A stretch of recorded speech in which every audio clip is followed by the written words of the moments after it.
Hello, and welcome to another week. In fact, I think it's the 40th week of the Abuse Cartoons live stream. And unfortunately, before, I guess a day or two before I'm doing this, I received a very depressing message from Tokyo Comic Con. So I think you probably heard me in previous weeks prior to that, prior to that event at the end of November, early December last year, talking about how wonderful that was, that there's, an American style Comic-Con in Japan. And it was a good experience. I mean, I think overall it was, it was only the second year. So this next winter will be their third year. And it seems like they've got a lot to learn, and they haven't quite figured things out completely, which was fine. The weirdness of it was very enjoyable. And I think I already talked about, they had a very interesting, very surprising guest list, a lot of actors, American and just Hollywood actors from the Marvel superhero franchises. And they got Stan Lee again for the second year. I don't know how in the world they got him on a trans-Pacific airplane twice at his age, but they did. I have a feeling there was a lot of money involved. And so he was there for the second year.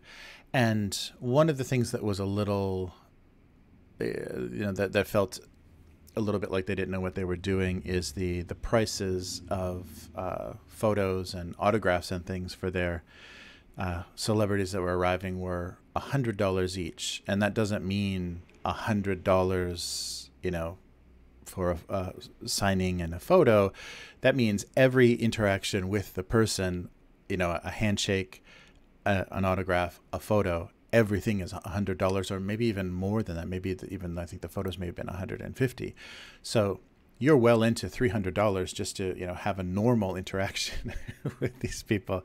And I guess you can understand they came from a long way away and everything. So that made me a little worried about how they were actually running this, because they're really gouging the fans. And the other interesting thing was that they didn't have, it was a large convention hall, and they didn't have the kind of banquet rooms or those little panel rooms that they have at a convention center like San Diego. And so all of the panels and all of the discussion was on a stage that was in the middle of the hall with, a giant PA system and everything. And so you could just walk over and stand in front of the stage and watch the interaction, or you could hear it from just about any place in the hall. And so you get to hear a lot of funny, live, bad translation and clumsy interaction between the celebrities and everybody and their the kind of host of the event. And so that was fun. That was a very odd choice and very fun to be able to have that so accessible, because that's usually the difficult thing when you are at a table or a booth for a show, is you don't see any of that. You're kind of kept out of the all the panel discussions, unless you're actually involved in them. You're kept out of that just because you can't leave your table alone for that long. So that was an interesting thing for me. And then I received this wonderful email about early, because I exhibited last year, early table registration. So they have an artist alley at this Comic-Con, and I guess it's a little bit bigger, maybe like 20 or so tables, a little bit bigger than it was in the previous year, the first year. So they learned that there was enough interest, and so they have these tables, and there were nice tables with power and a backdrop, so you could do your own lighting, you could do a lot of stuff. But the types of people that were at these tables were obviously people that just weren't wealthy enough to have a booth space, because the booth started at like 2,500 or something. The booth space was kind of corporate convention center, maybe Tokyo Game Show level prices for booths, so pretty prohibitively expensive for small companies or small businesses. So a lot of them were doing the artist alley tables. So there were kind of a variety of people that weren't doing comic art, weren't doing, illustration and comic book art. They were either reselling things or doing face painting or, selling, I forget that one, our neighbor was selling some odd like carved candles or something. It was a little odd. So it was kind of a, they didn't quite understand the concept, and it was a real mixed crowd. So this year I receive a wonderful, okay, it was just up. I received a wonderful message about this year's early registration for Comic-Con. So they sent that out to everybody that was there in the previous year. And so they laid down some new rules, which makes sense because I don't think the kind of artist alley concept was really working very well. And I think just to fill up tables, they were just letting people occupy the spaces, whether or not there was an actual artist involved, because some of them seem to just be companies. Okay, and I was just looking at this, so I don't know why it didn't come up. Okay, sorry about this.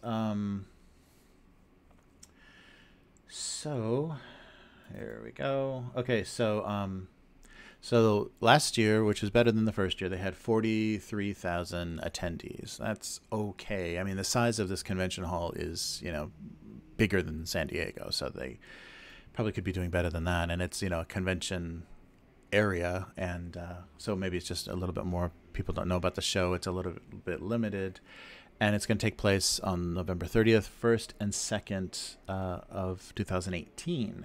So the new rules for their Artist Alley, and they kind of couch it in these terms. So we believe we can't have a proper Comic-Con without an authentic Artist Alley. And so last year there was a little odd that, the selection was a little odd. So to have a smooth operation for both exhibitor and attendees, the Tokyo Comic-Con Artist Alley has unique rules different from other conventions. So the rules are as follows: you exhibit, sale, and demonstration of original art, the art of other entities' IPs, which is an interesting way to say that. You must have permission to use them. And then art creation, so such as hand drawing or creation, basically non-print or difficult to mass produce items. So I guess they want everybody painting and drawing, which every artist that was there was doing that. They were doing sketch cards, or they're signing books and sketching in their books. And so there was a lot of original drawing going on. But the thing that I think they have to understand, and maybe it's a little bit different from Japan, is fewer and fewer artists actually are using paper and ink and brushes to make art anymore. It's becoming less and less a thing, especially for production artists, people that have worked on, are working in publishing and doing cover illustrations and things. It's becoming less and less common. I mean, everyone still knows how to draw, and everyone still will draw, but that was a little bit of an odd requirement, is that they want you to be selling things that are difficult to mass produce. I mean, all artists are selling prints, I guess limited edition prints of their works or their books. So if they don't want people to sell their books, which are an easy thing to mass produce because they're books, that's a little bit odd. So because people aren't going to know, I think, who a lot of these foreign artists are anyhow, so not having their books available and being able to at least see what they've done is very strange. But that's fine. They want it to be more strictly an artist alley in a more traditional sense. So that would mean that it's giving the people that are visiting direct access to those people at those tables, watching those artists, draw those works that you've actually seen them draw. That's the great part of Comic-Cons, is seeing the actual, artists at work that you've admired their work, and having a little bit of an interaction with them, as long as they're not miserable people like Adam Hughes or some of the other asses that I've run into in Comic-Cons that can't even be civil for a second to anybody that comes to their table because they're having hypoglycemia or whatever. I guess this has gotten me in a mood. But anyhow, that fat fuck. Sorry, this is an all ages stream. Anyhow, so when I exhibited last year, I talked to someone that was there on the very first year, and they asked, so how much were Artist Alley tables this year? And I told him, and he said, whoa, that's double from the first year. So wow, I'm surprised. I don't know why they're charging you that much. And I said, well, maybe they're figuring their expenses, or they after the first year they figured they needed to do something. And they also expanded the section, so maybe they're trying to make it more of a moneymaker. And then I get this email this year, and again, the prices have doubled. So they have literally quadrupled from the first year's prices. That's insanity. That's completely insane. So an Artist Alley is an artist who is not making a lot of money, and if he was a very famous artist, a company would be sponsoring him, a publisher or whatever would be bringing him and setting him up and having him done there. So he wouldn't be paying for any of that. All of the artists in Artist Alley are paying all of that out of pocket, travel expenses, hotel, and being there for the most part. If there maybe some sponsorship, but for the most part, artists are getting them there themselves, getting themselves there. And so the official price, not including tax, for a table, which is a almost 2 meter, 180 centimeter folding table with folding chairs and a background, although they do give you power, they do give you a place to plug in so you can charge your phones and things, which is nice, is $1,000 for 3 days, a 3-day show. $1,000 for an Artist Alley table. That's amazing. So that is so cost prohibitive that I don't imagine anybody is going to be showing up. I mean, they were already having difficulty, obviously, filling those spaces even when they expanded it, because they were literally empty. People that didn't show up maybe had to cancel their flight or had some illness or something. So people that didn't show up, and a lot of the artists that were there were local. They were foreign artists that were living in Tokyo. So they were local people. So they didn't have all the expense. They could just go back to their apartment at night after the show. They didn't have the expense of actually getting there and paying for hotels. So, flying to Tokyo, staying in hotels is one of the most expensive cities in the world to do that in. And so it's insane that they would come up with this $1,000 per booth and also impose these rules that, but we want artists. We want, real artists that are really creating their work and selling their original work, because that's, the part of the appeal of Artist Alley, of course. But nobody pays $1,000. Artist Alley is a curated area. And I mean, I think in San Diego, it's gotten a little bit out of hand, where it used to be kind of a lottery system. And so they would just kind of keep refreshing it. But now they've gotten into this, okay, if you've exhibited this year, then give us a heads up if you want to be here next year. And of course everybody does, because it's like 140,000 visitors, over the course of that time. And that's a huge moneymaker for a lot of artists. So Artist Alley in like San Diego is identical every year, because those people are just squatted on those spaces. They're never going to expand that Artist Alley, and it's too big a moneymaker for those people, especially everyone that's California local. They're not going to give that up. So I don't know what they're trying to create in this situation. There's no working artist that's going to drop the kind of money that would be involved to come to Tokyo to do this. So they're going to get nobody. They're going to, I don't know. I have no idea. I mean, the key to a good Artist Alley is not finding this sweet spot of price to keep out the cheapskates, or to keep out the, the fan artists or the, resellers or whatever. It's not to raise the price. It's to curate, have people send samples, or have people show evidence of, their credentials or whatever, and curate the spot. So you have a nice variety of different kinds of artists, and something that it would actually be interesting for people to see. And of course, they're completely not even going to bother doing that, because that would, take some effort or something, or take some knowledge, I guess, of a market that they don't understand. So yeah, so that's the situation. And so I don't think I'm going to bother. I mean, I could break even maybe doing that, but I don't want that kind of stress. I don't want to be worrying about, I don't want to have to be hard selling just to make sure that I am not going to lose money on that deal. Because it is, because I'm on the west side of Japan, so it's Osaka, so it is expense. It's not, quite international flight expense, but it is an expense to get from Osaka to Tokyo. It's not cheap. So, and you really can't crash at people's places. That's the difficulty, is you do kind of have to do hotels. You can't very easily crash at people's, say, let me sleep on the floor or your sofa. Because most likely people living in Tokyo are already sleeping on the floor or their sofa. And so there's, spaces at a premium. So I don't know. So I'm kind of sour on the whole thing and just think they just don't understand what they're doing and have a pretty good idea that this thing isn't going to last long. They're just going to choke it to death because if they can't get people to, see it as people have to make money. You don't do this. You don't spend all that effort to exhibit just for your own ego. Artists do cons to make money.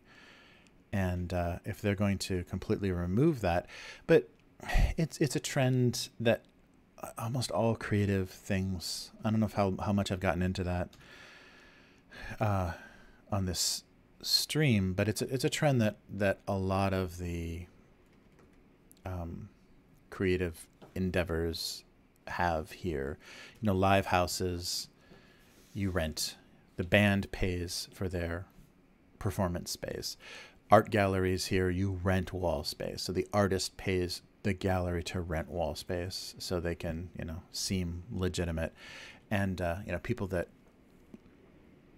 are doing, painting or drawing, arts, there's a very limited, art supplies are insanely expensive, and there's very little chance, unless you're going to, work with a department store or something, there's very little chance to have a great situation to exhibit your work.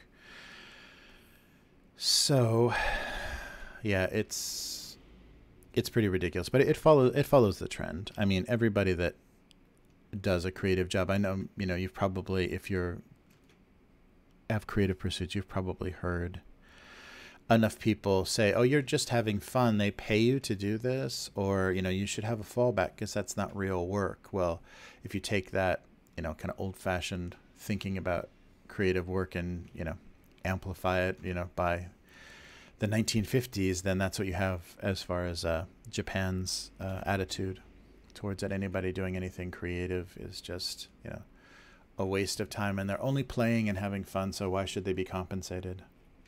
So yeah, I think if it was an easy thing to measure, you would probably find that the illustrators and creatives in Japan are probably the lowest paid. I mean, I'm sure there's even you're in fashion or you're in architectural design or whatever, I'm sure there's some, there's a lot of room in there. But I would just say for, comic book artists and illustrators and people that, want to tell stories and do their own work, there is literally no venue. And every venue that there could be, like Tokyo Comic Con, is just going to choke you out.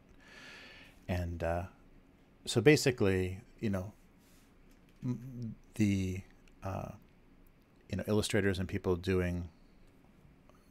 having a creative career here are mostly people still living at home, living off their parents, having zero expenses, because that's the only way you can do it. Because you're paid nothing. You can make more working a fast food job than you can doing illustrations for magazines, and it's just silly. But so things like this, when they try to do Comic-Con and things in Tokyo or in Japan in general, they're going to kind of choke on that issue that they've always had, is there's not a lot of respect for it. And that show, basically, if you'd gone to that show, the biggest contrast between it and other like New York or San Diego cons is that there's almost nothing to buy.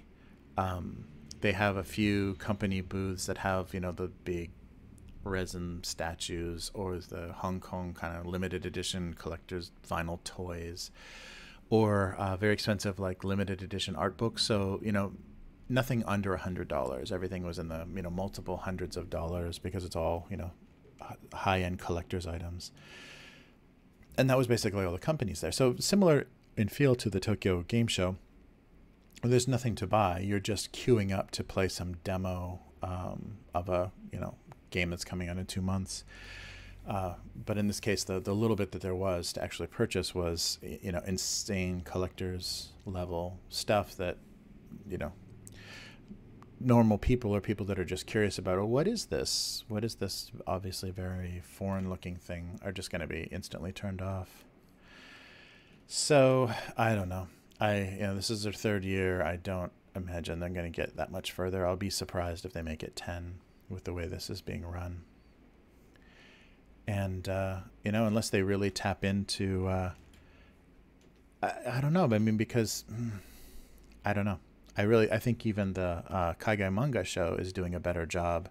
They're attracting, actual artists, and they're letting them sell whatever the heck they want at their booth, and do whatever they want. And I think being involved in actually featuring them, so you get a lot of promotion and everything. And I guess this year they also mentioned in that letter they're going to start doing a yearbook, which it's about 2 years too late. If you're going to do a con, you need to do some kind of book to show people who was there and why they should go to the next year.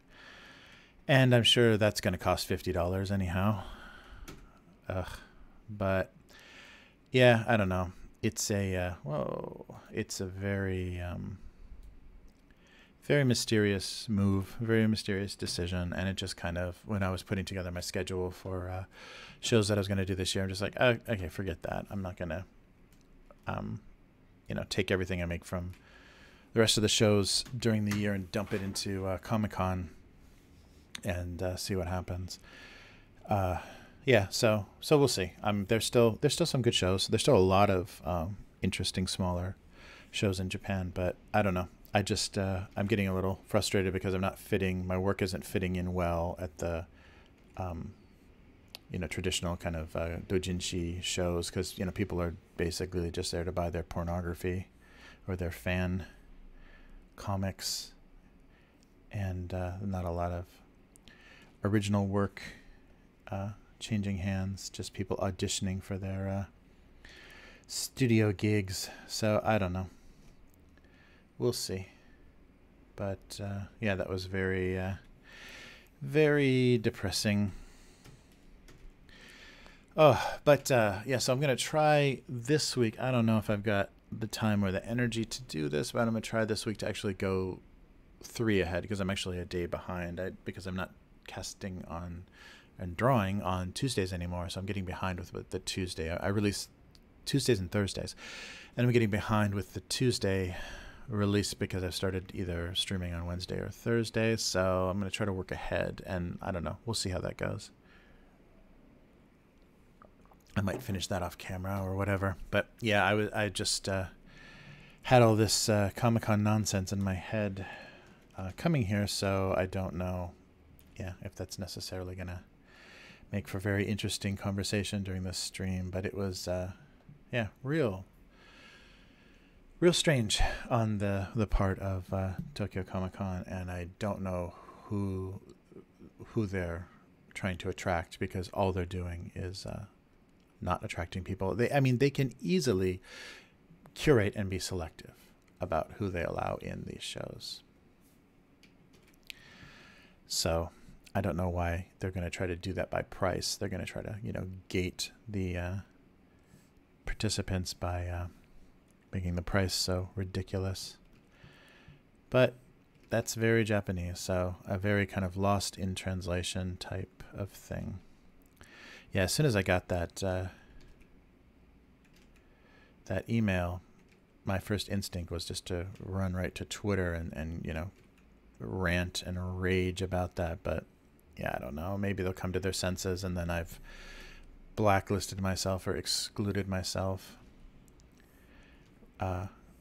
to any future events. That's the living too long in Los Angeles in me, I think, coming out. I don't want to burn any bridges that, but who cares? I mean, they're going nowhere with this kind of, the way they're doing things. And I haven't talked to a lot of people, but the few people that I did that were there last year are not incredibly encouraged by the response that they got. I think some people said the first year was actually better. because people didn't know what they were doing, and they just, were buying stuff. And I think Artist Alley is basically the only place you can buy cheap stuff. You can buy books and postcards and things because that's what the artists are selling, and that's what they sell at every show. And so a lot of people were happy, especially people with kids, were happy to come over and find a place that was actually selling something affordable and something that actually kids might want, instead of all this, man-child pop culture nonsense that, gets produced to absorb as much of their disposable income as possible. Or I guess their parents' disposable income. But yeah, so I guess I won't turn this into one long whiny rant about that, but I just wanted to just wanted to get that out there and say I will probably not, unless by some miracle I find 5 other people that want to share one table, I will probably not be attending the Tokyo Comic-Con, which is a shame because I would imagine I would have had to make this same sort of decision if I still was based in Los Angeles, because San Diego Comic-Con has become ridiculous. And I was just looking at the latest numbers. It's like $250 to attend the entire show. That's insane.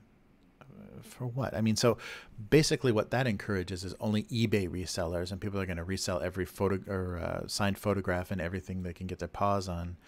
That's the people that just make money out of going to those shows. That's the only thing you're going to have. So then you get really aggressive lines, and you get really disgusting people, just pushing and shoving, because they're just they're there to get the exclusive toys so they can resell them as fast as possible. So I don't know what that's turning into either. I guess it's a place to premiere all the trailers for your exciting summer movies. But yeah, I don't know. Yeah, after a couple of years of, so I exhibited in San Diego until, or always had a table like in small press until 2007. I think was the last year. And even by that time, I think that was the year that they were promoting Sucker Punch, that amazing Zack Snyder thing, that nerdgasm of a film. And that was definitely one of those fool me once kind of promotions, that they got a huge amount of attention, a huge amount of hype. And so did the Tarantino Grindhouse. They had a huge promotion for that at Comic-Con. The Robert Rodriguez Tarantino Grindhouse movie. But Sucker Punch was promoted really heavily, and they had all these mini posters and everything floating around everywhere because people were obsessed. Oh, sorry. Oh, when they premiered the trailer and everything, people were very obsessed with that. But that turned out to be a real dog of a film, and that was kind of the, beginning of the end for, beware of the nonsense that Hollywood's going to try to hawk at Comic-Con. And it's been like that ever since. Yeah, I was there for the year that Sci-Fi Channel turned, I'm really dating myself, but Sci-Fi Channel started misspelling their name, and they had this big, weird, purple, psychedelic, like 60s space station designed for their booth with their weird SYFY spelling. That was just bizarre. That was bizarre. And but yeah, was there to witness that. So yeah, I don't know, it was just incredibly disappointing. I was really happy, but I think they've always mismanaged that show, because the first year I couldn't figure out how to get into that show, because they have a dead application form, and they said just contact us on our Facebook, and they don't answer anything on their Facebook, so there was no way to communicate with them. And then was just lucky. I just started emailing random addresses from the website, and I guess somebody directed it to the right person, and that's the only reason that I could exhibit that past year, is because you have direct contact with the people running it, and it doesn't seem like it should just be like one person managing things. It's a little silly, but Yeah. So much for that. It was fun while it lasted. 1 year, approximately 3 days. But yeah, but I met some great people, and it was a funny thing to see Japan try to struggle with. I think they're doing as bad as well doing Comic-Con as they are doing Taco Bell. They just Taco Bell was, I don't know, reintroduced. I don't know if it was ever here. I know it was like on the army base in Okinawa, but I don't know if it was actually in Japan proper ever.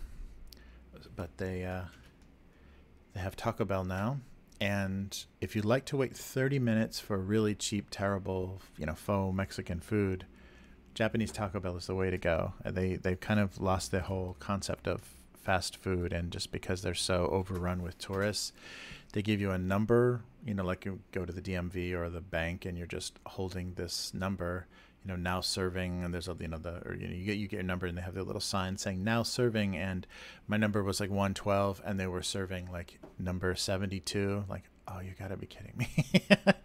That many people are ahead of me. Yeah. So yeah, and they're just trying to cram Taco Bells into little spaces that they really don't have any business trying to fit into. So I think that's part of the problem. Ooh. But yeah, that was a bunch of nonsense as well. So we'll see. We'll see how long this lasts and how fast this goes away. Although this, who knows, if they change these rules, maybe they're going to aggressively go after people and try to get them. But I don't know. I don't know. I don't think that that's ever going to go very well in Japan.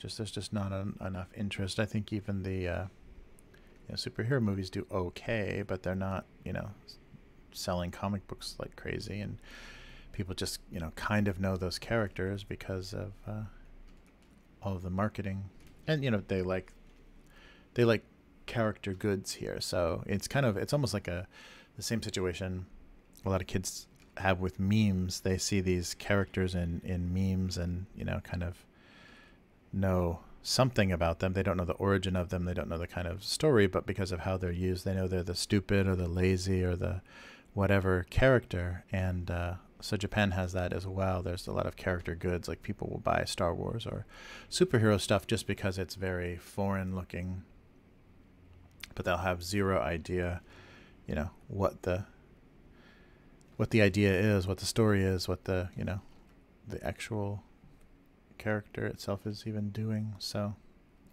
that's funny.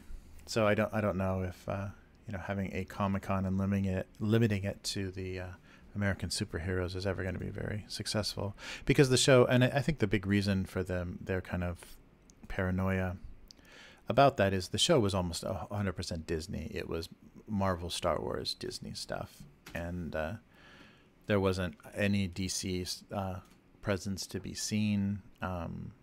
So I think they were just worried about upsetting the people that are paying the big money, the tens of thousands of dollars to be there, with the little guys at Artist Alley. So that may be what they're thinking. And and a completely full Artist Alley is still not worth like 2 of those big corporate booths. So I think that's kind of how it goes. But yeah, we'll see. Yeah, I just don't have a lot of hope. No hope for them ever figuring that out.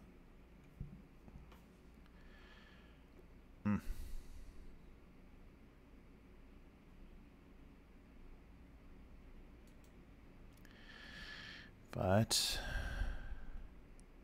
yeah, it's just disappointing, because I thought for sure that was going to be a regular thing for me. I was just happy that Tokyo could actually support something like that, because it's a huge city and there's so much going on there. And I was surprised that they hadn't done a Comic-Con, and now they have, in typical clumsy, mistranslated, misunderstood style. So yeah, it's not even worth. I don't even have any interest to go there as an attendee. It was that kind of underwhelming because they had a little bit of terrible food and things, and so I had to walk across the hall to get a cup of coffee or something, and yeah, I just wasn't amazed by what I had to get through to get there. There wasn't a lot of stuff. It was interesting. There was like displays of movie props and things, and there were wax sculptures. I'm not sure if it was from that Madame Tussauds. I don't know if that's a franchise or not, but some wax museum had like wax figures there, and yeah, I don't know. It was odd. Growing pains, I suppose. So let's do some of this here. So save some of these and move some of these guys around. Oh, yeah. So apologies for the sour tone of this, but that was a real disappointment. It's been just one after another recently.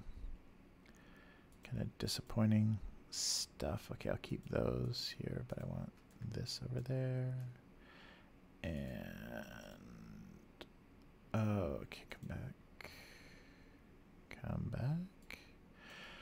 Oh, and yeah, still dealing with the aftermath of the the fall creators update for Windows 10.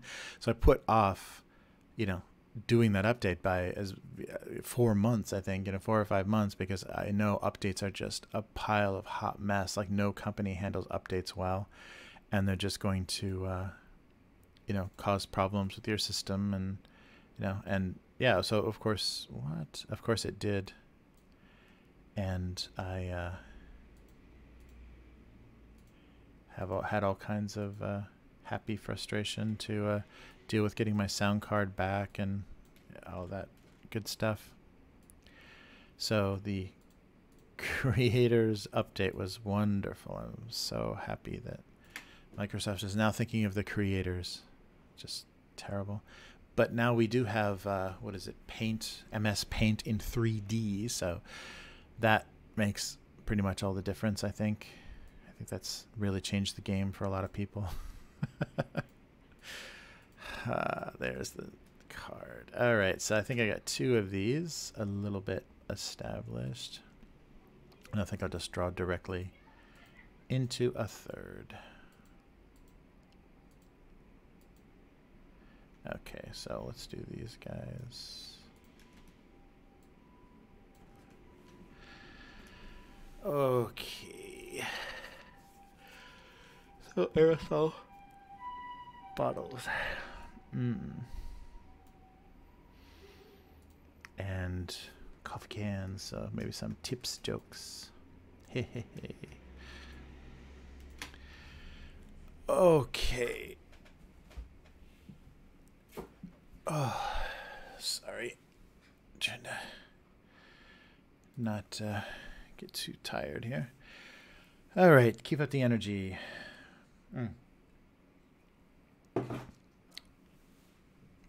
Yeah, so I don't know. I don't know what to think. Oh, I don't know what to think about that, but I don't even care. I don't want to get involved. That's their inability to run a show and an inability to keep me as an exhibitor. So whatever. That's fine. I mean, they really need to just kind of base it on what's already going on in this country, and if they're imitating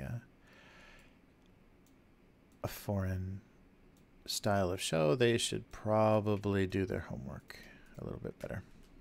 I mean, I don't think anybody has ever said, I know how we can make money with our comic convention, Artist Alley. I mean, it's a draw, but you're not making money off of that table fee. That's ridiculous.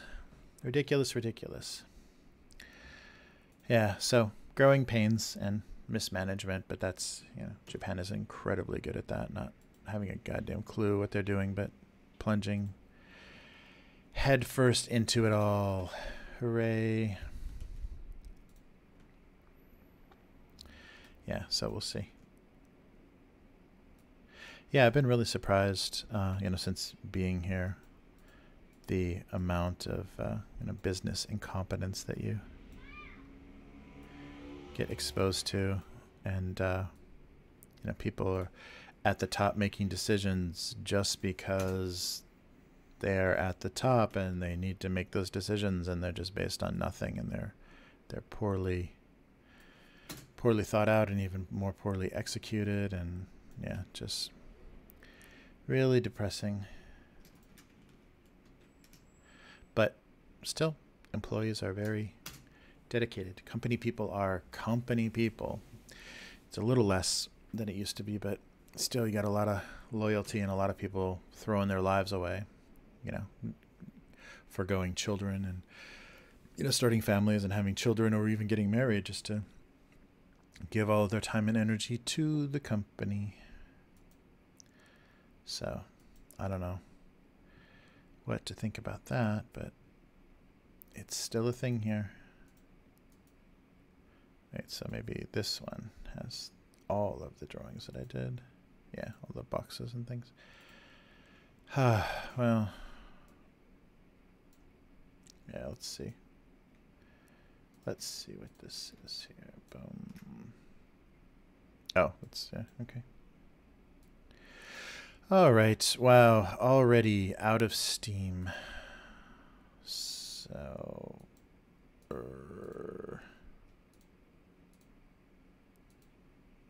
yeah, that was a real letdown. But yeah, so many things here are so incredibly short-lived. It's rare that people are actually able to get things to endure, just because they do always get greedy, or always cut the wrong corners and mismanage things, and then they just lose their audiences. Things just stop, which is very sad. And it sucks even more to actually be directly affected by it, to have my kind of that was becoming a good means of, or I thought that would be a great means to find a bigger and bigger audience, especially here, for my work. And I guess I'm using the internet for that now or something. I don't know. We'll see. But yeah, having that face-to-face with fans and readers and stuff is fun.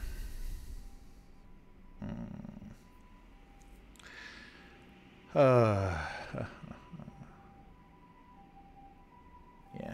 not sure what I'm doing here. I guess I should just draw. I didn't even really warm up. Just started drawing nonsense today. Yeah,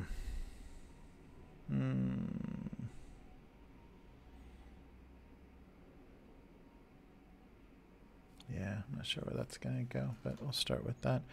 Okay, let's color up some of this stuff.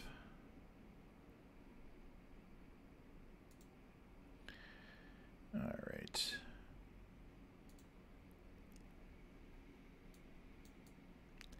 So do kind of a dark blue.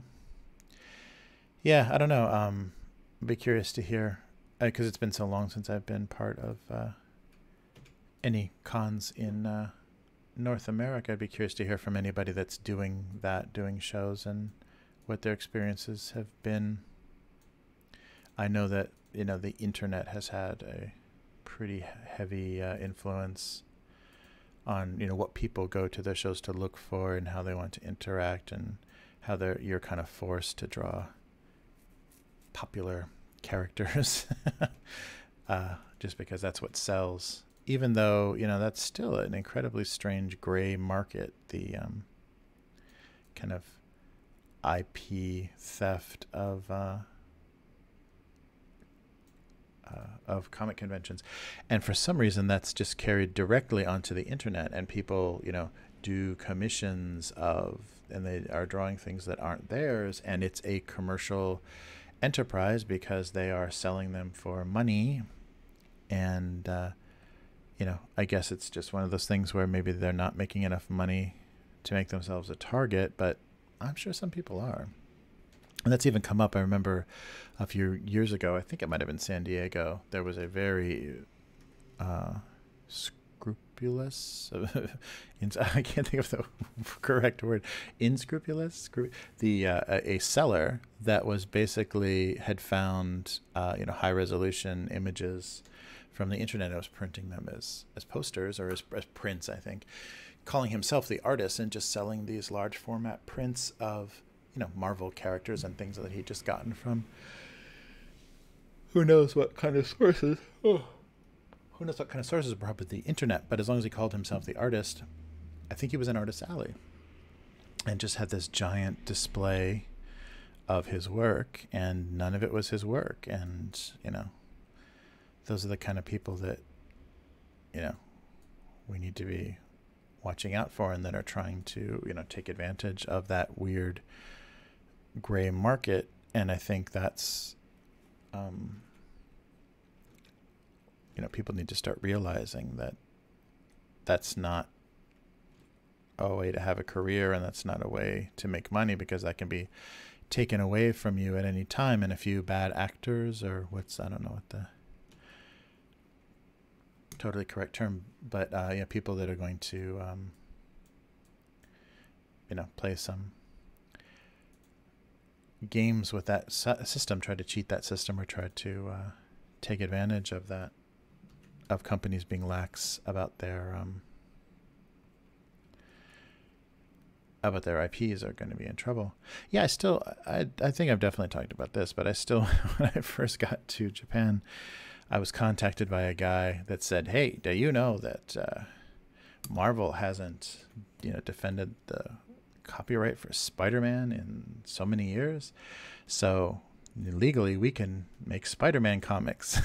So he was looking to put together a studio to produce Spider-Man comics, to take advantage of the fact that Marvel hadn't protected that or defended that. I don't know, because he was calling it like an abandoned IP or abandoned copyright. It's like, ugh. And I think that was at the point where Marvel was selling everything and was in really bad shape. So if they didn't have the rights to Spider-Man, how did they sell it to Sony? Whatever. But yeah, I thought that was very funny. So eventually we're going to have one of those decisions where somebody gets sued, or they and it's so funny when those things come up, like the people that are usually affected by those cases and are threatened to be sued, or actually are sued in court, are the last people that should have. If there's so many terrible people taking advantage and making money off of companies, IPs that they have no business doing that, because they've never even worked for that company. They're just using their abilities to do that. And then, like the story about the creator of Ghost Rider, and how he got a cease and desist from Disney lawyers after Disney acquired Marvel to not sell sketches of the character he created at shows any longer. So yeah, it's always the wrong people that get hit with this, get in the middle of that legal nonsense, and the people that were abusing it usually get away with nary a scratch. But yeah, so we'll see. We'll see how it goes. And I know, Japan being like the exception in Asia has to kind of be an example, and has to be very, very protective of IP and copyright, because basically nobody else in Asia is. Nobody else gives a damn, because they don't produce anything. They manufacture. They're the factory outlet for the rest of the planet, and they don't see themselves as producing anything that needs to be protected. So yeah, I don't know. Actually, I think I'm gonna have to make this gray. I don't think that lid is gonna work. Yeah, should be fine. And then just finish that, because they should both be, I think, open, empty coffee cans. All right. So let's fix tips a little bit. Oh, wait. Deselect, fix tips a little bit if it's possible. Just make it look a little bit more on that card. All right.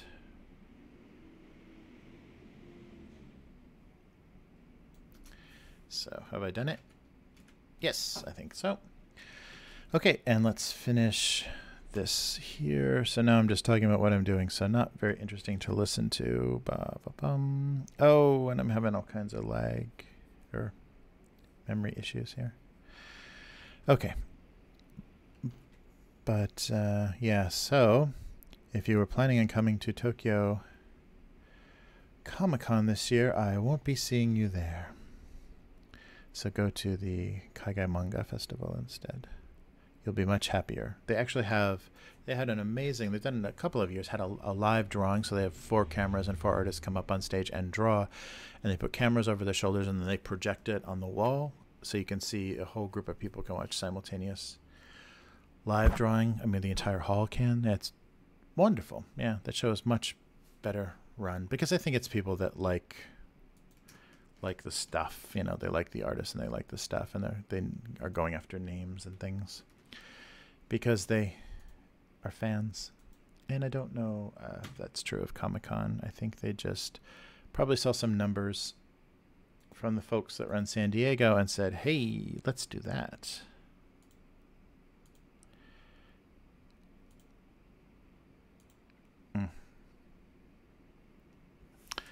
So I don't know. We'll see.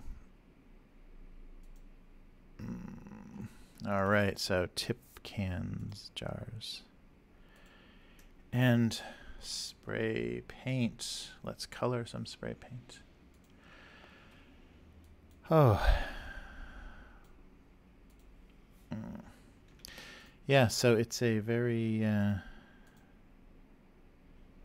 odd thing. And I will stop talking about it now. My apologies for, yeah, airing my own frustration. What? That was a, yeah, just a bit of a blow. And that's the thing too, like, you know, you'll notice with your work or with your career, you'll kind of get a momentum. What do they call that? There's other words for it, but you just kind of, you know, you kind of start getting really lucky and things pick up and you get on a bit of a roll. And things were starting to feel like that for me as far as the work that I was doing here in Japan. And then to have this kind of a setback is very bad timing. Yeah, I was just hoping that things would continue to move up. But, you know, spending what I would have spent on that Tokyo show and something else may actually prove to be a better investment anyhow, career-wise. So we shall see. We'll see what happens. But it's always a good lesson. The you know, people that are constantly constantly thrown by setbacks are the people that aren't going to quite get anywhere, because that's, you know, basically what success is just dealing with setbacks. You know, just figuring out how to overcome situations that are going to prevent you from, you know, growing as an artist, or, you know, moving your career forward. And that's, that kind of survivalist thinking, or I don't know, whatever term you want to kind of use, is a big part of you know, managing your career and you know, and being successful. Just getting past this stuff, pushing past this stuff. And a lot of people don't. I mean, you hear, and it's usually younger. You know, I think it's very easy when you're younger to you have the energy to kind of overcome things, but you don't have the, I don't know, the determination or whatever. It's just like, this didn't work, so let's give up. I'm not going to be that. I'm not going to do that. You know, so if you are young, take advantage of that. Take advantage of that vitality, and use it to keep trying, to start again, and you know, find something that works, because you know, you run out of that. That's the first thing you run out of in your life is, you know, your vitality and your ability to just keep picking yourself up and keep moving on. And so use that while you're young, because it is in limited quantities, and you know, you don't want to kind of replace that with anger or resentment, or you know, just arrogance, or I don't know, all the terrible things you can develop when you're older. You don't want to replace that kind of motivation with really negative things, because then if you do actually, you are actually successful, that negative you know, that negativity is going to make your success that much less sweet and make you that much more permanently bitter. I think there's a lot of successful people that were so damaged by what it took to become successful that, yeah, they're not really able to enjoy it. Yeah, I don't know. Yeah, that's a I don't know too much about it, you know, about the situation, just the little kind of synopsis they give you in the obits, the stories about the death, but the recent suicide of Kate Spade was very sad, because it reminded me of how, you know, how people measure their success so differently, and you know, it may have actually been that a lot of her creativity, or a lot of her success came from her depression, came from like you know, when she was not in a depressive but a manic state, was able to produce and did wonderful things. And yeah, who knows, like once her brand was sold, she maybe never found that same kind of success again. And then, you know, like a lot of times happens, you feel like a fraud, because why weren't you, you know, you were able to make, you know, one of the most, you know, known established handbag names in the world. Why wouldn't you be able to do that again? You know, was it just luck? Was it just you know, just a lie? Was it all based on you know, all based on your ability, but just somebody taking advantage of a market, or all timing, or whatever? So that's very sad, and it's sad to see, especially someone you know, that established such a name for themselves, have to end that way in you know, pretty deep despair, that, you know, could bring you to take your own life, especially in your house.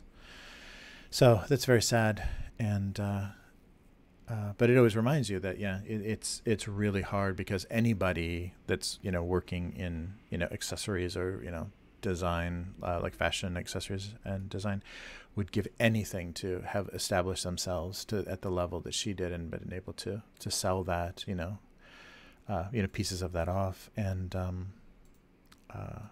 yeah, it's just really sad that what that must have cost her, or what she must have been feeling at the end of all that.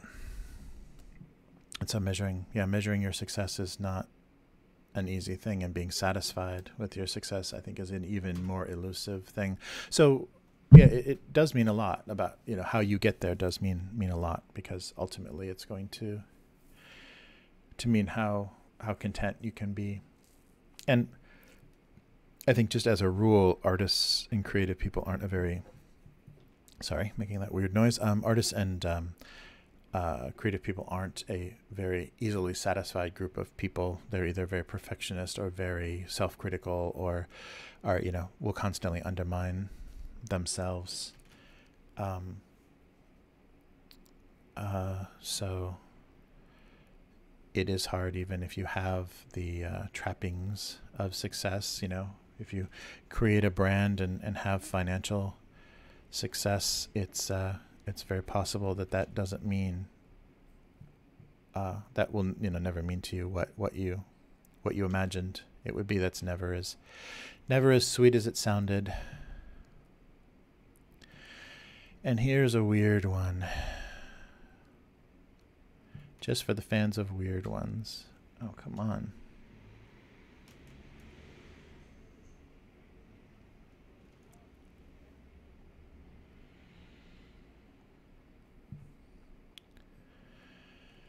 All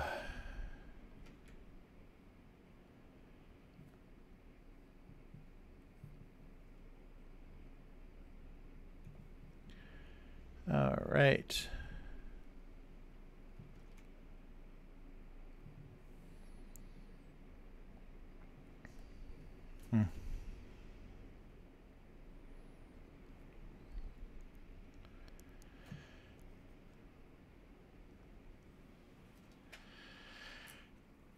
Oh.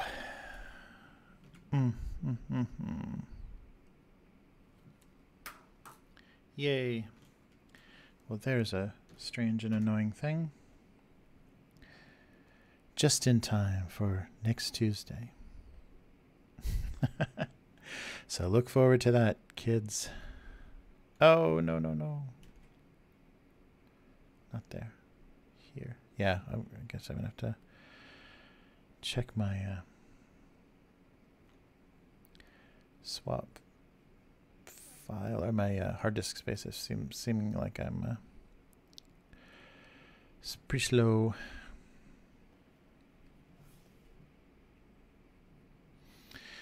Okay, what color is he? Maybe pinky purple? Oh God, I don't know. Pink is probably somewhat okay.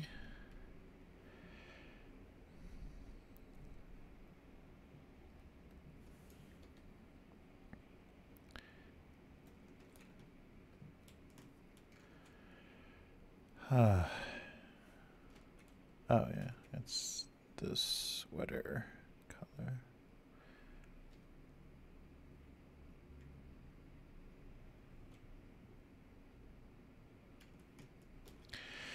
Okay, so yeah, so that was a very sad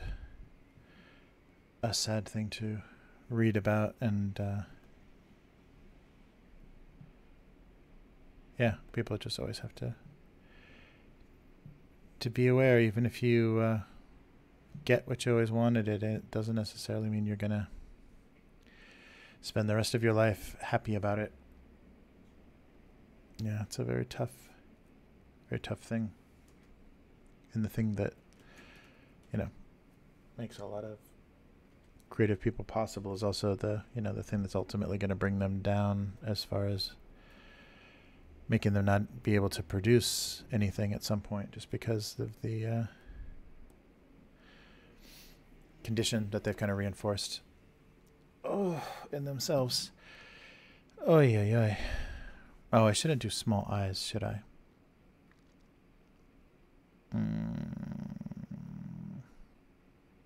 Yeah, I guess I can. I can do some on the sleeve or something. Oh, yeah, maybe that'll work. Now let's try it.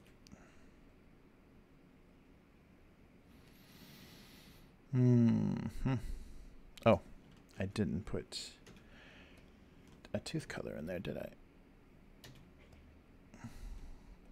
No, still. Yeah, no, I did. Okay. Okay, sorry. I'm getting there.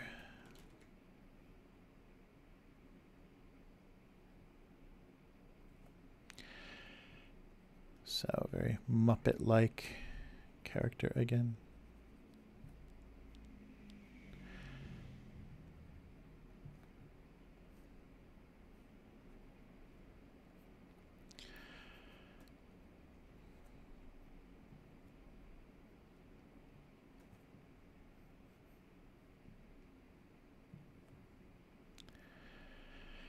All right. Okay, keep thinking and maybe talking. That would be nice. Whew. Yeah, so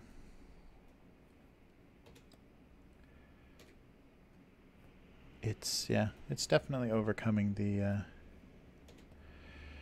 those things that get in your way that's going to make the difference between you making a career for yourself or not. So it's always worth kind of remembering that how you deal with your failures, says a lot or defines a lot about who you are as an artist and a person, and will decide a lot about your future and what you can achieve. Whew.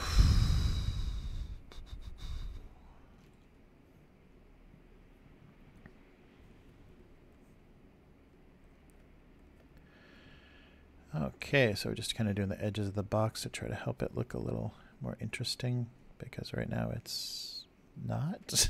Yeah, we'll see.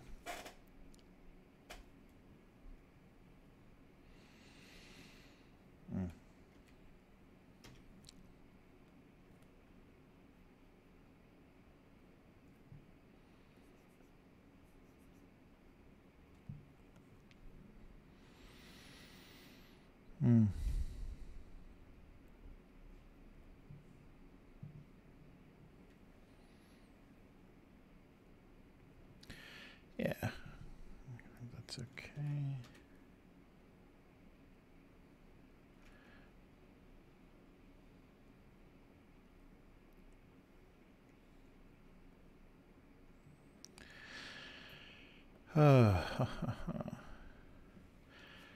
Okay, so there's a horrible toy.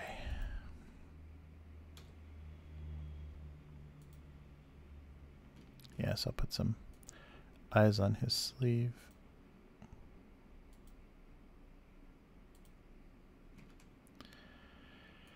Yeah, that should work. Oh boy, so we're down to the writing. Wow, so 3. This is a record, so 3. It's only been an hour and I've got kind of squeezed out 3 individual amazing ideas. Actually, not really very amazing. But maybe in the writing I can redeem myself.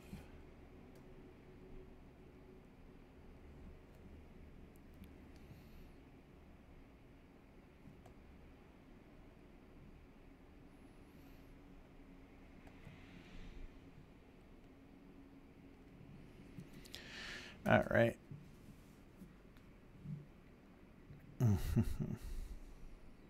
All right, something like that.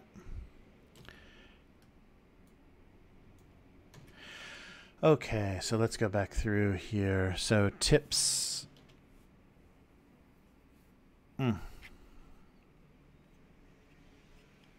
So the idea was kind of working for tips. The joke was going to be about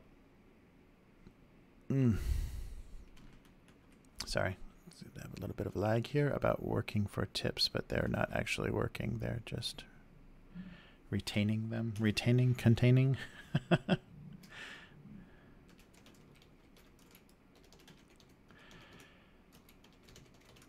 For tips and containing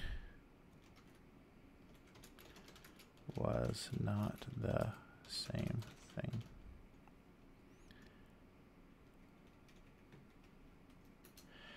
They both realized that working for tips and containing them was not the same thing. Ooh, bunch of weird typing. All right. They both realized working for tips and containing tips, maybe containing tips, was not the same.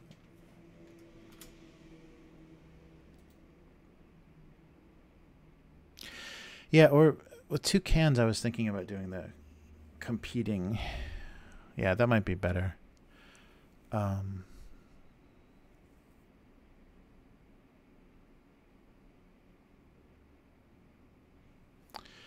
Yeah, I'll go back to that. I think that could be better as far as competing for tips might be funnier. Okay, and this, of course, nobody ever wanted a... I have to think of a funny name.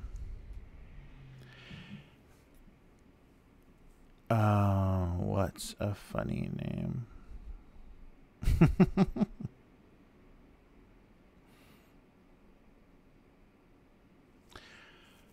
So of course Jack in the Box is the, so that Rudolph Christmas, that Charlie in the Box, remember the Island of Misfit Toys? So this is what this is all coming back to.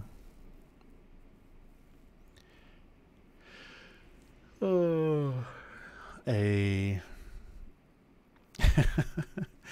so, I'm gonna definitely pick a name that somebody has and will make them sad that that's the name that is funny. Mm.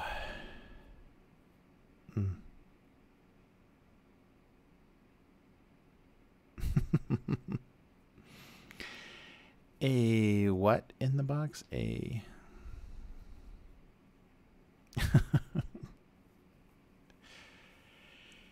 oh.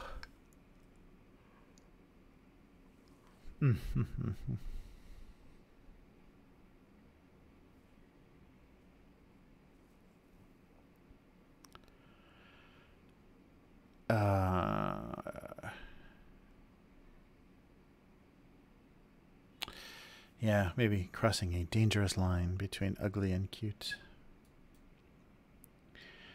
Okay.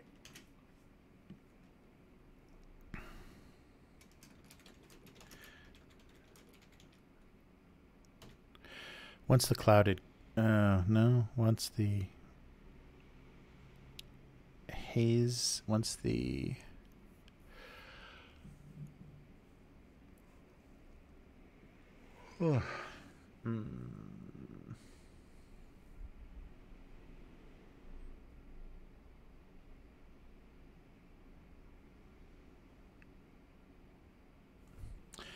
yeah, maybe something simple like one of them was definitely, wow, can I spell that? Definitely not hair spray.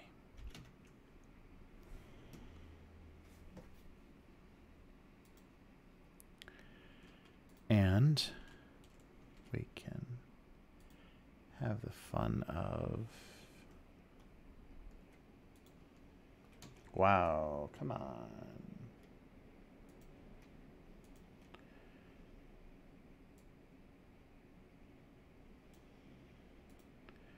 Something like that.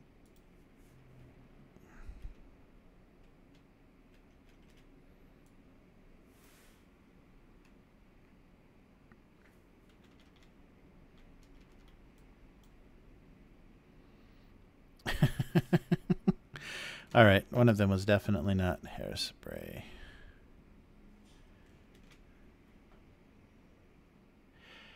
Okay, I think that'll work. And a what? A Lester, a Lewis, a Stanislaw. What is his name? Oh, I kind of want to put some little weird blemishes on him just because it's funny. Oh, okay, wait a minute. Back to the pencil. Yeah, just do yeah, maybe it's to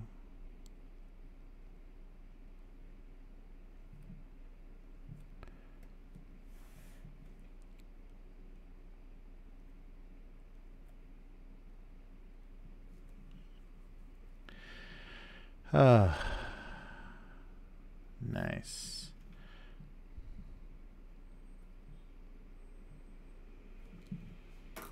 Okay, there we go. Looking a little shinier. Actually, yeah, shiny might be the way to make it look kind of a little bit more how I was thinking.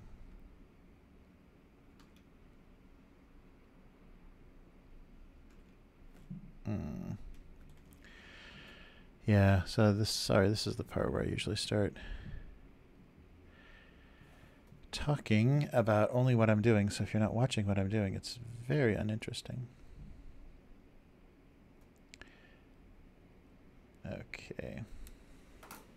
Yeah, I was also thinking about having kind of breaking up, like maybe between cartoons or between phases of the drawing and writing, breaking it up and doing a little Japan only kind of silly thing, like bring something from a convenience store, just talk about, yeah, some funny little cultural thing to kind of break up the monotony and make it a little bit more, yeah, so it's not such a long drone. And because, yeah, and always the rhythm of the whole stream is me with energy and an idea, and then by the end just no energy and saying here's the highlight, here's the shadow. So yeah, hopefully I can make things work a little bit better.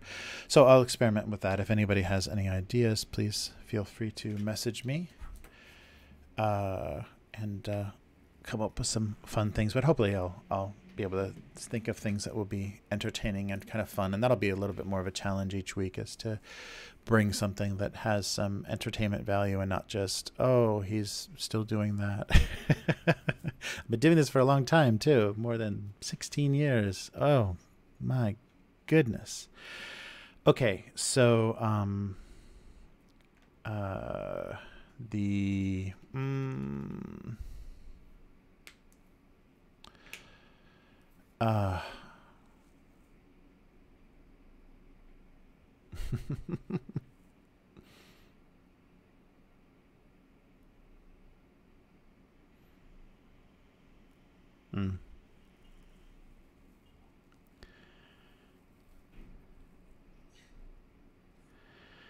let's see.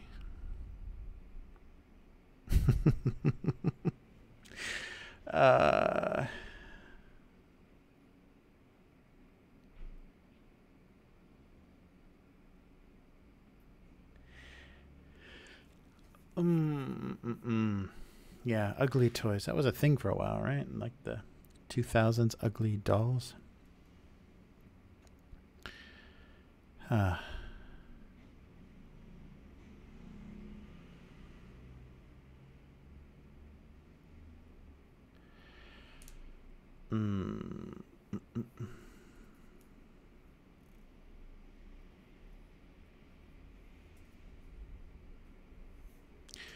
Some gifts bordered on child abuse or at least endangerment.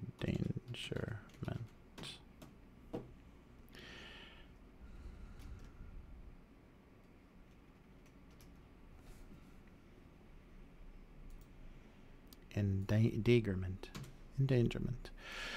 Some gifts bordered on child abuse or at least endangerment.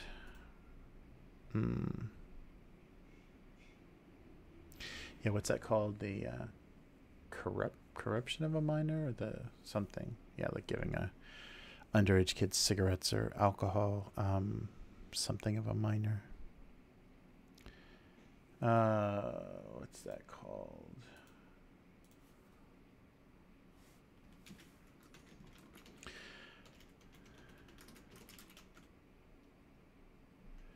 Corruption? Yeah, corruption of a minor. Yeah, maybe that's funnier. Some gifts bordered on child abuse, or at least, or at the very least, I don't know. Yeah, child abuse, maybe a little not funny, strong.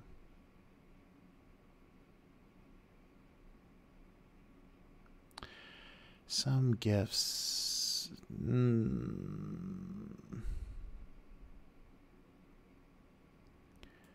Yeah. Maybe just child endangerment. Or at least corruption of a minor in itself. Some gifts bordered on child endangerment or at least corruption of a minor.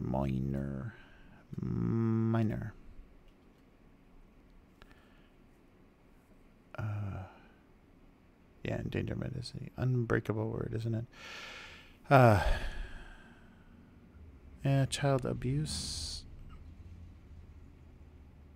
Maybe just abuse. I guess it's not that strong. The stupid cartoon is called domestic abuse. And I'm worried about the word. I guess I'm just worried about it not being funny. Some gets bordered on child abuse or at least corruption of a minor. Okay. Oh, we gotta check the spelling in the, yeah, the context sensitivity is very funny in new Photoshop. All right, so we have that, and we have one of them was definitely not hairspray.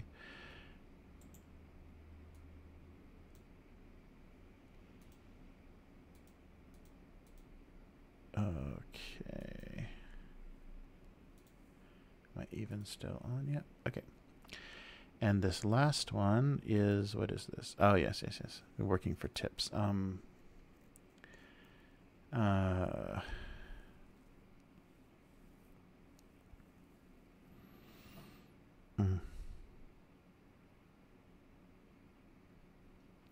Yeah, competing for tips is actually, I think, the funny part.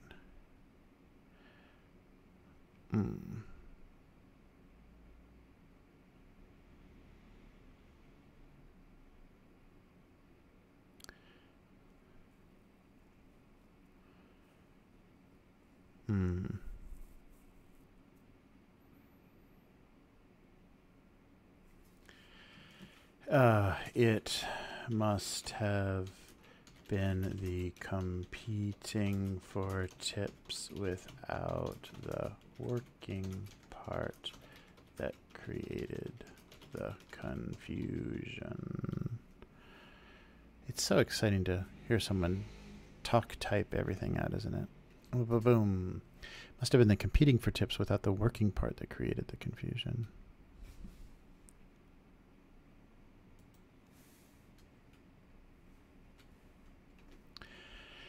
It must have been the competing for tips without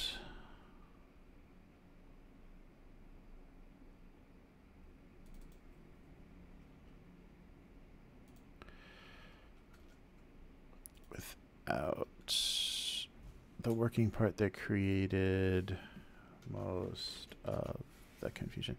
It must have been competing for tips without working. I don't know.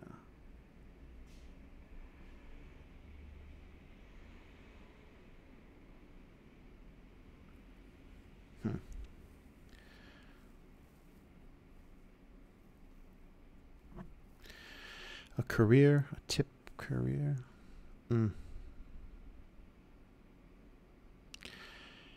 Yeah.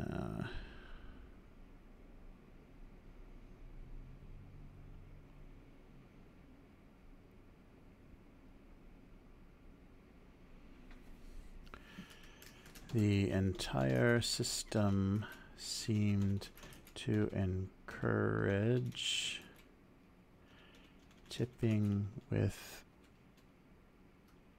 completely out of context. Completely out of context.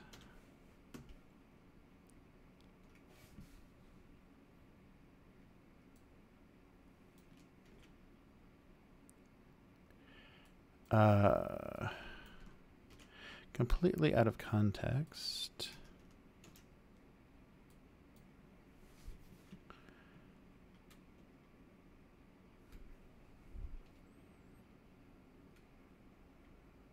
I like tipping out of context.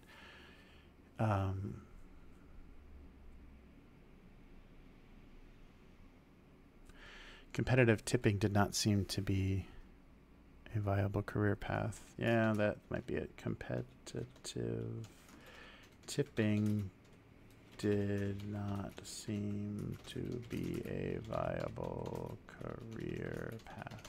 Boom. Yeah, I think that works better.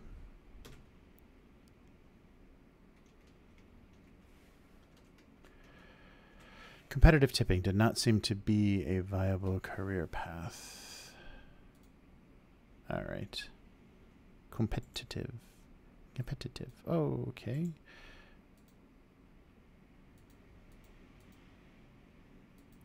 Wow, I spelled everything right. Just didn't know if I used the right words. Competitive tipping did not seem to be a viable career path. All right, that seems to work a bit better. All right, that's today's and next week. Some gifts bordered on child abuse, or at least corruption of a minor. And the one we missed was, one of them definitely was not hairspray. Okay, that's it. Three for your streaming dollar value. Wow, that's amazing, huh? And you survived. In only 90 minutes, you got to endure all of that. So these 3 will be up. And so then I'm just going to do that from now on. I kind of worked ahead to stay ahead. I thought it was fun to have something like created and then appear the time that it was created, but my schedule's creating a problem with that. So I'm going to try to do this from now on. So Wednesday or Thursday will be the streaming day, and then be working for the Thursday and the following Tuesday. So that's it for this week. So thank you so much for enduring that and listening to my complaints about the Tokyo Comic-Con. We'll have to see what happens there. I'll keep you posted about the downfall and mismanagement of that event, and if it can ever kind of redeem itself with me and I actually end up exhibiting again someday. But yeah, so thank you for joining me, and I hope it was at least a little bit entertaining to have this on and have this in your ear or watching it while you were doing whatever you did. And thank you for just thank you for being here and watching. And please feel free to follow Abuse Cartoons on Twitter at Abuse Cartoons. AbuseCartoons.com is the website, and of course on Facebook. And then you can find me both on YouTube and Twitch under Abuse Cartoons, and that's where this will be archived as well. The streams every week exist both on Twitch and the YouTube channel. And thank you very much for joining me. If you would like to support this cartoon and see more of it and see it become a weekly thing once again, or I'm sorry, a daily thing. It's already weekly, but a daily cartoon as it was originally intended, please consider supporting me on Patreon, and you can find that at patreon.com/abusecartoons. Thanks again for joining me, and I will see you next week. And happy birthday, M. Goodbye.